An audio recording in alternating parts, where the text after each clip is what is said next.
Kabar semuanya, gimana nih kabarnya hari ini teman-teman BKPSDM Kabupaten Cirebon? Senang sekali akhirnya saya di sini dapat menemani teman-teman untuk membuka acara pertama kita, yaitu podcast THR Tengah Hari Rabu.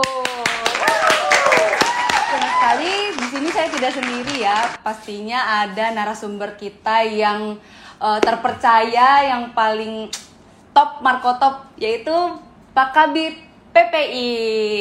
Selamat datang Bapak. Terima kasih sudah berkenan hadir di podcast pertama kita hari ini. Untuk itu aku yakin pasti teman-teman semua pada penasaran kan tentang pengadaan yang ada di BKPSDM Kabupaten Cirebon tuh seperti apa sih? Itu kan yang kalian tunggu-tunggu dari kemarin. Langsung aja kita tanya-tanya nih sama Pak Kabid Ramdan. Gimana Pak kabarnya hari ini? Alhamdulillah baik. Baik ya, alhamdulillah. Boleh ya Pak kita cerita-cerita sedikit nih tentang pengadaan ASN itu seperti apa sih kira-kira Pak? Baik, terima kasih. Assalamualaikum warahmatullahi wabarakatuh. Pertama-tama masih minal aidin nih ya, minal aidin dulu. Minal aidin, maaf izin. Taqabbal minna wa minkum wasyamana wasyamakum, mohon maaf lahir batin. Yang kedua, terima kasih nih. IG kita itu melebihi IG yang lain, BKPSDM yang lain. Kita dapat apresiasi, lalu lintas informasi juga kita paling tinggi. Alhamdulillah. Terima kasih atas kepercayaannya. Semuanya. Ya. Terima kasih. Baik, pengadaan ini karena saya jadi kebetulan saya kabinnya. Padahal sebenarnya ini bukan program kami BKPSDM, tapi program dari Kabupaten Cirebon dan ke program nasional pengadaan itu. Ini pengadaan ini bertujuan untuk pemenuhan kebutuhan sumber daya manusia untuk memperlancar birokrasi, karena birokrat ini adalah mesin dari sebuah pemerintahan, dan kita di BKPSDM bertanggung jawab untuk menjamin keterisian dari kebutuhan mesin birokrasi itu. Jadi kita akan mencoba mencari tenaga-tenaga yang sesuai dengan kompetensinya yang dibutuhkan dari mesin birokrasi itu. Jadi kita berawal dari pembentukan Abjab ABK dulu. Mesin ini butuh apa aja sih? Ya, yang udah ada apa aja, kurang apa aja. Itu udah Abjab ABK secara sederhananya. Nah, setelah itu terbentuk, kita susun nih, apakah kita akan hanya jadi stay di mesin yang ada, apakah mau di-upgrade, apa kita mau downgrade malah. Nah, itulah kita yang memutuskan. Kita ini ada panitia seleksi daerah. Panitia seleksi daerah itu siapa aja? BKPSDM, bagian hukum, bagian organisasi, inspektorat, Bappelit, dan BKAD. Mereka bekerja apa? Mereka bekerja juga di bawah aturan-aturan yang dikeluarkan oleh Panselnas. Siapa Panselnas? Menpan RB, BKN, Mendagri, Kementerian Keuangan, ya, itu. Setelah itu jadi semua, kita ada PPK yang bertanggung jawab atas keadaan kondisi mesin birokrasi itu siapa? PPK siapa? Itu adalah Pak Bupati. Pak Bupati itu pejabat politik yang didukung menaiki kendaraan birokrasi itu. Ketika kendaraan birokrasi itu lancar, Pak Bupati akan lancar menuju visi misinya. Itu gambaran sederhana dari pengadaan. Jadi kita bertanggung jawab untuk menjamin kendaraan birokrasi kita itu jalan sesuai dengan fungsi dan visi misi Pak Bupati. Mungkin itu ya gambaran itunya. Luar biasa sekali ya penjelasan dari Pak Kabid ini, sangat-sangat detail, sangat-sangat mudah dimengerti juga. Terima kasih Bapak Kabid. Terus Pak, saya kalau boleh nanya, pengalaman Bapak dalam melaksanakan pengadaan ini bagaimana ya Pak kira-kira? Karena tahun kemarin kan kita sudah melaksanakan juga pengadaan ASN, itu kira-kira pengalamannya seperti apa ya Pak? Dalam beberapa kata atau dalam satu kata nih? Boleh menyesuaikan Bapak. Kalau dalam satu kata, saya bahagia aja. Bahagia, tentu ya Pak. Kalau ya. dalam beberapa kata kita panjang. Iya. Jadi kita alhamdulillah kita bisa sampai sekarang kita bisa menjamin kondisi kendaraan birokrasi itu. Sampai sekarang ya alhamdulillah. Walaupun di sana sini masih banyak kekurangan, kita berjalan ke depan untuk memperbaiki kekurangan itu. Wah, luar biasa ya. Sangat bahagia ya Pak untuk menyambut rekan-rekan kita yang baru bergabung bersama dengan kita untuk melayani di BKPS. Jadi di Kabupaten Cirebon. alasan bahagia saya kenapa? Karena pengadaan ini sekarang bersifatnya terbuka, akuntabel, persamaan gender semua, malah di sini dihargai yang disabilitas juga kita beri ruang, malah makin kesini kita aturannya selalu berganti, makin berkeadilan. Jadi itu yang bikin saya bahagia karena semua anak bangsa ini berkesempatan sama. Tidak ada lagi dia anak siapa, dia orang mana, dia gendernya apa, dia kaya atau miskin, tidak ada. Semua hanya kemampuan dari dirinya sendiri dan takdir Tuhan mungkin yang akan menentukan dia diterima atau enggak. Wah, keren banget ya. Berarti setiap orang itu mempunyai kesempatan yang sama ya Pak ya untuk bisa bergabung bersama kita di. Mungkin itu sesuai dengan apa Gen Z sekarang kan. Gen Z itu yang zaman sekarang itu kalau tidak isu lingkungan hidup, isu kesetaraan semuanya. Mungkin itu. Dan alhamdulillah kita di pengadaan udah menangkap isu-isu itu. Wah, keren sekali ya. Kabid PP ini memang sangat teladan yang bisa kita tiru dari sikap dan juga kerja kerasnya. Lanjut ya Pak, banyak banget ini pertanyaan dari rekan-rekan kita mengenai pengadaan 2024 ini. Tapi sebelum itu kita tanya-tanya dulu nih sama Pak Kabid. Kira-kira ada nggak sih Pak pengadaan ini tahun ini? Ini loh yang banyak banget teman-teman kepo nih. Ya, terima kasih teman-teman. Ya ini saya juga sering baca-baca, malah saya juga sering komen juga di IG BKPSDM. Ini mungkin gak ada yang sadar aja, gak ada yang kenal dengan saya. Jadi ini yang mungkin untuk proses pengadaan di 2024 itu saya belum bisa banyak bicara, belum bisa baca statement apa-apa karena takut berasumsi. Karena aturan-aturan mainnya belum ada. Aturan mainnya hanya ada untuk tahun 2023. Sekarang proses kami hanya masih berkutat di proses perencanaan.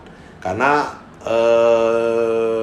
pengadaan 2024 itu berbeda dengan 2023. 2024 itu asasnya satu untuk pemenuhan pelayanan dasar guru dan nakes. Kedua untuk penataan non ASN. Ketiga menyikapi kebutuhan digitalisasi. Ya, itu yang penting. Jadi kita belum tahu nih nanti gimana aturan mainnya. Jadi ketika banyak yang saya juga sering baca di IG kita ya, banyak yang nanya-nanya kita nggak bisa jawab karena takut teman-teman berasumsi. Kita tunggu aja. Tapi saya yakin aturannya makin berkeadilan dan sesuai dengan isu-isu yang Gen Z inginkan nih. Karena kita semakin kesini generasi kita yang menguasai itu Gen Z itu ya. Mungkin itu. Kita tunggu semua. Berarti sampai sekarang masih dalam tahap perencanaan ya Pak semuanya ya. Tuh buat teman-teman semua yang penasaran, pengadaan tahun 2024 ini masih dalam tahap perencanaan ya Pak ya. Jadi jangan sampai kita percaya dengan berita-berita hoax di luar tentang pengadaan 2024 ini. Jadi stay tune terus, tunggu di IG resmi BKPSDM, di situs resminya dan juga di YouTube-nya. Tapi bagi kita sedikit ya.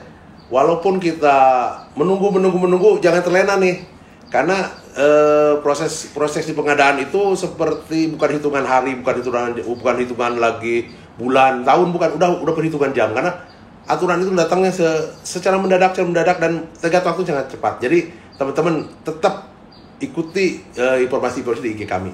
Semoga kami bisa membantu untuk kebutuhan informasi teman-teman tentang pengadaan.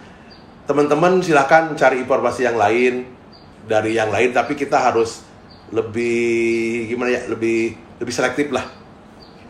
Kami promosi, tapi kami selalu memfilter semua informasi yang akan kita share di IG kita. Jadi ketika ada apa-apa, mending nanya ke kita lah. Kita semampunya akan jawab. Dan ini salah satu bentuk yang sangat saya apresiasi karena ini mengurangi pekerjaan saya dan tim kami untuk menjawab satu-satu.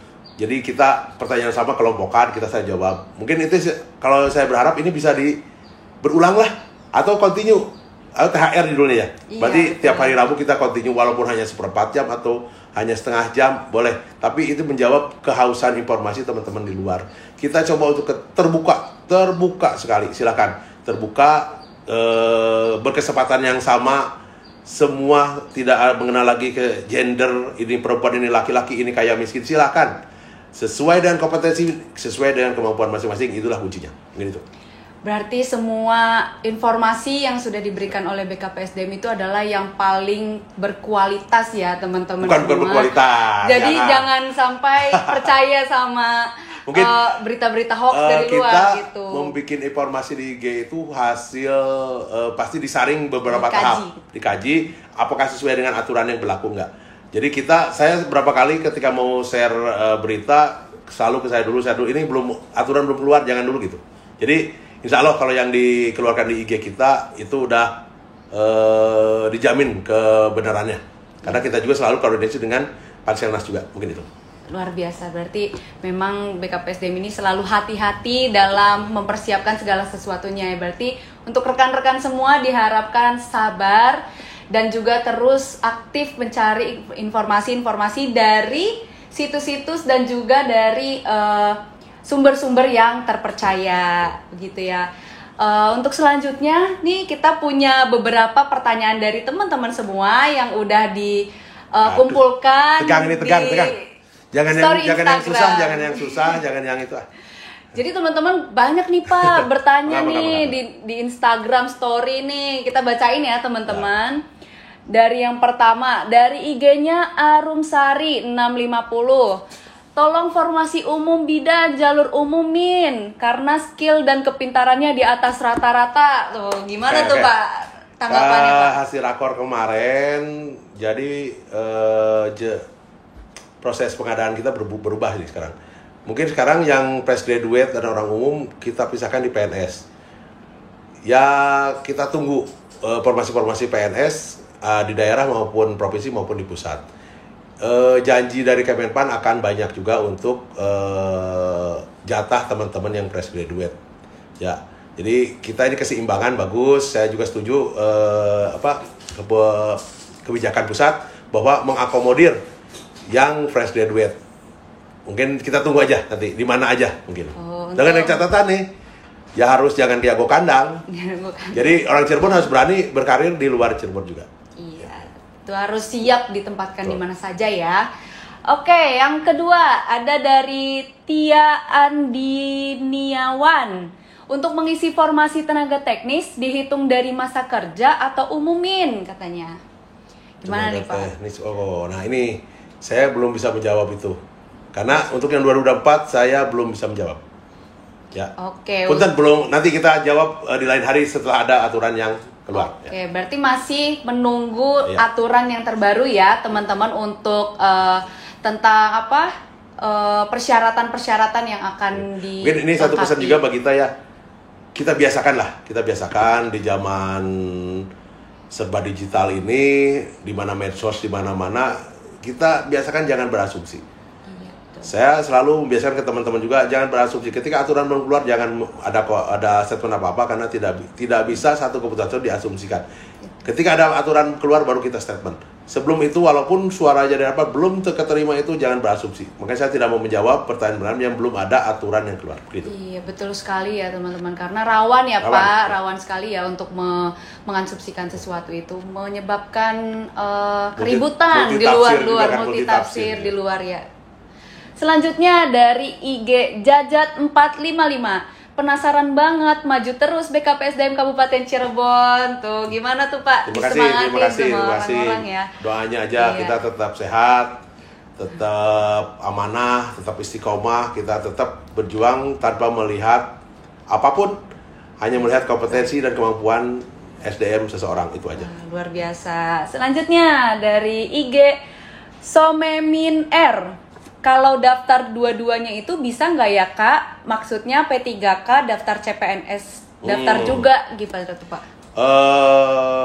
Itu kemarin di rapor dibahas juga dan itu tidak memungkinkan.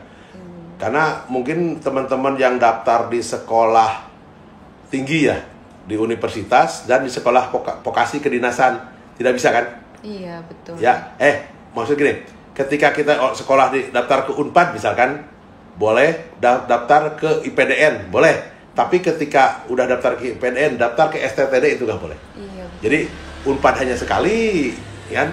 IPDN hanya sekali, gitu ya. Sudah daftar di IPDN, boleh nggak daftar ke Akabri? Nggak boleh. Itu juga sama.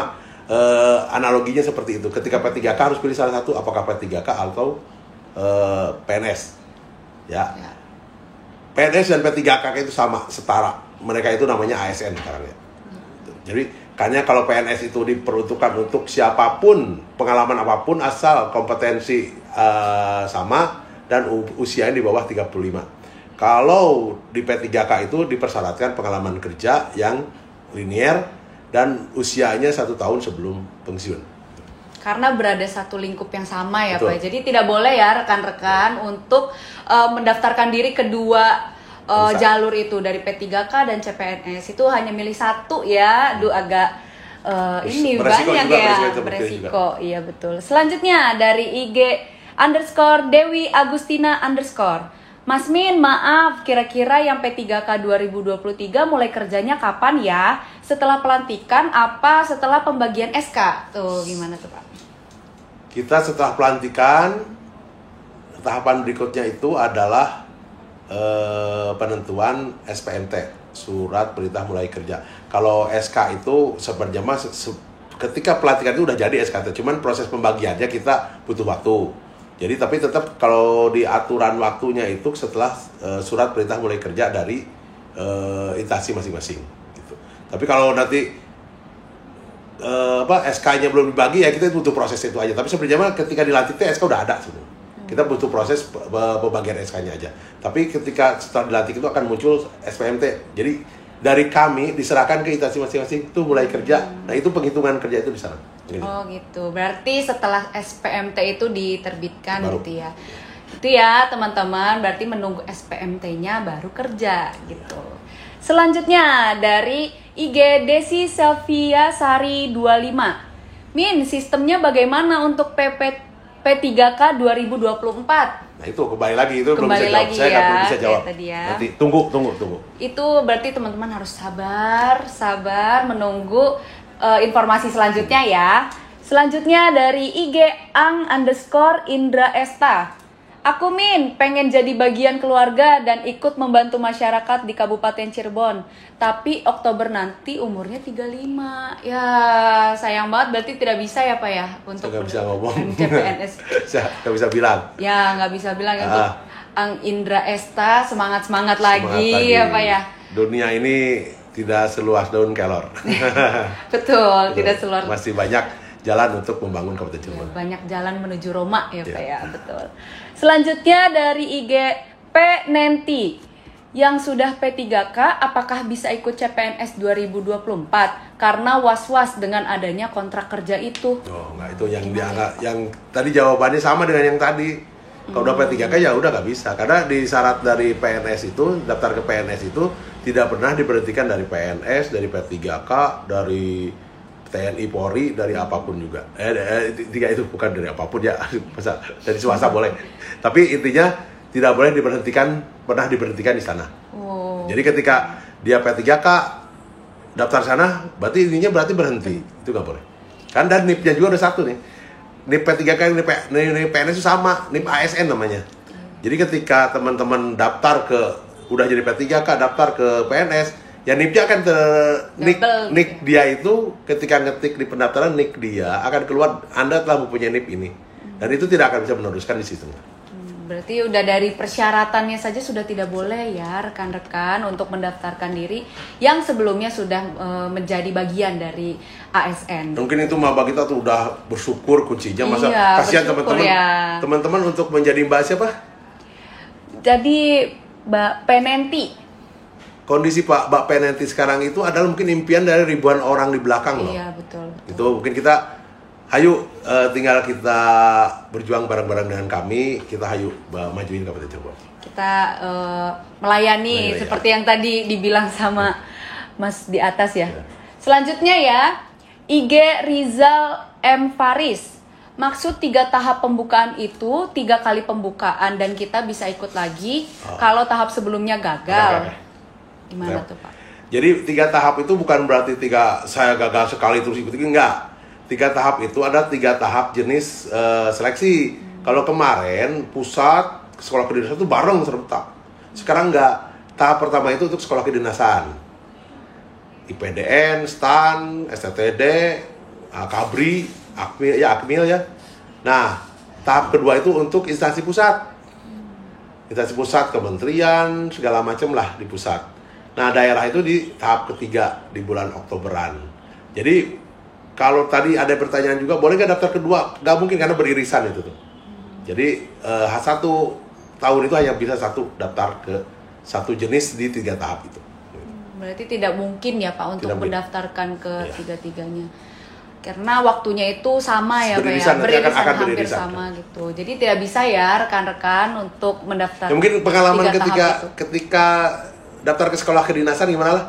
Ketika gagal di Akmil nggak boleh daftar ke STPD itu udah mungkin itu kasih merah di sana ya. Iya. Mungkin yang teman-teman yang pernah pengalaman itu pasti sama. Nih saya PNS juga sama.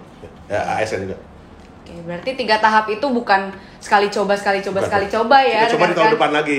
Cobanya tahun depannya lagi. Oke. Berikutnya dari IG Susi Destriani 16. Kabar dari Menpan RB, seleksi sekarang tesnya hanya formalitas. Benar tidak Min?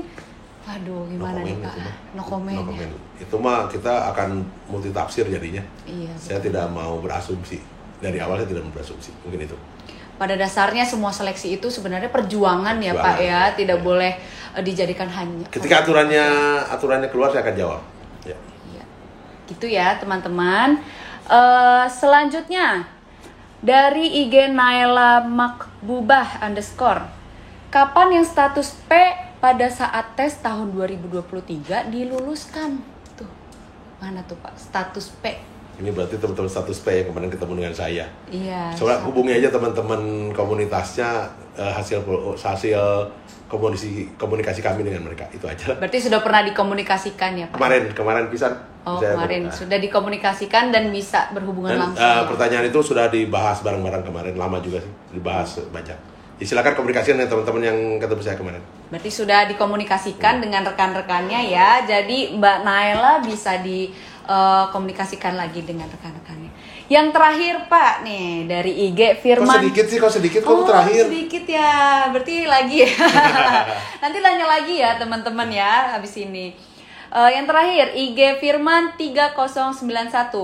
Sistem kontrak kerja PPPK tuh seperti apa Pak? Sistem kontrak kerjanya tuh kayak gimana sih? Ini sekarang itu yang dikenal itu ASN. ASN itu terbagi dua antara P3K dan PNS. P3K dengan kontrak kerja kita mungkin dari awal masih 5 tahun. Ya, kita ambil maksimal yang 5 tahun kemarin. Daerah lain ada yang 2 tahun, 3 tahun. Nah, kita belum tahu nih yang 5 tahun ini gimana, karena kita belum sampai ke titik itu.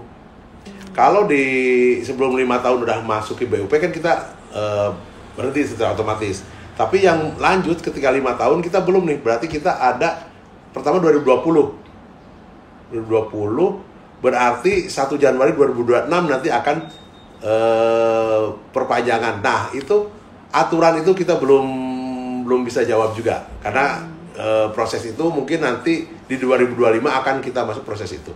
Mungkin itu kita tunggu. Yang pasti prediksi saya pribadi nih, udah kerja tenang aja. Sepanjang teman-teman kerjanya bagus, kerjanya sesuai dengan aturan, sesuai dengan target yang ditetapkan oleh instansi masing-masing, aman. Karena walaupun saya PNS nih, tidak ada kontrak kerja, ketika saya melakukan kesalahan sama aja kita terancam hukuman disiplin, diberhentikan sama aja. Jadi untuk sementara teman-teman jangan terlalu kalau kata bahasa Mbak kita mah overthinking mungkin ya. Overthinking. Udah, kita kerja yang sesuai dengan aturan, urusan perpanjangan kontrak, ketika kerjanya baik, masa sih diputus? Kita juga akan pegel, masa pengadaan lagi. Lebih ringan itu memperpanjang, tapi memperpanjang bukan berarti bebas diperpanjang, enggak. Karena apa? Bukan hanya P3, kami juga kita diawasi dengan berbagai instansi APH di internal maupun di eksternal. Ketika saya PNS tidak ada kontrak kerja tapi melakukan kesalahan, sama kita bisa diputus kontrak sama. Ya, jadi teman-teman P3K jangan merasa menjadi ASN kelas 2. Teman-teman P3K dengan saya PNS sama, sejajar. Yang membedakan itu apa? Kedisiplinan kerja, etos kerja, kemauan kita untuk berkembang, kemauan kita untuk belajar. Itu yang akan membedakan. Mau PNS, mau P3K, sama kesempatannya. Karena aturannya belum jelas, mungkin sementara tidak ada sedikit perbedaan. Tapi sepanjang itu kita mau belajar, mau berkembang, disiplin, sama kesempatannya. Wah, luar biasa ya penjelasan dari Pak Kabid ini, sangat menenangkan ya hati dari teman-teman P3K yang mungkin merasa was-was seperti yang tadi ya. Berarti Pak, kira-kira pesan-pesan apa sih yang bisa disampaikan kepada teman-teman semua yang baru mau mendaftar, yang sudah bekerja, atau yang mungkin mau pensiun? Kira-kira ada pesan dan kesannya? Ada 2 pesan saya. 1, posisi kita ini mungkin yang diinginkan oleh ribuan orang di luar. Itu pikirkan. Sesusah apapun kita di sini, itu tuh adalah harapan ribuan orang di luar. Syukuri itu. Nah, bentuk syukur itu apa?